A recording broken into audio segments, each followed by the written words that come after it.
জাজিরাতুল আরব বা আরব উপদ্বীপে বসবাসরত যে জনগোষ্ঠী রয়েছে তার মধ্যে অন্যতম একটি জনগোষ্ঠী হলো আরব আল মুস্তারিবা।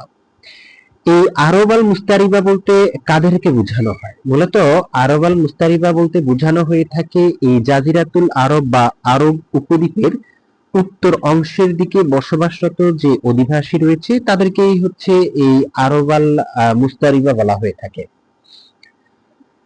হযরত ইসমাইল আলাইহিস সালামের বংশধর আদনানের প্রতিষ্ঠিত জাতি আরব আল মুস্তারিবা নামে পরিচিত। এই আদনানের আবার দুইজন বংশধর ছিল, একজনকে আমরা বলছি হচ্ছে নিজার, আরেকজনকে বলছি হচ্ছে মাদার। এই এই জন্য ইসমাইলীয় সম্প্রদায় তাদের পূর্বপুরুষদের নামানুসারে আদনানীয় বা নিজারীয় বা মুদারীয় নামে কিন্তু পরিচিত। আমাদের প্রিয় নবী হযরত মুহাম্মদ সাল্লাল্লাহু আলাইহি সাল্লামও কিন্তু এই গোষ্ঠীরই অন্তর্ভুক্ত ছিলেন।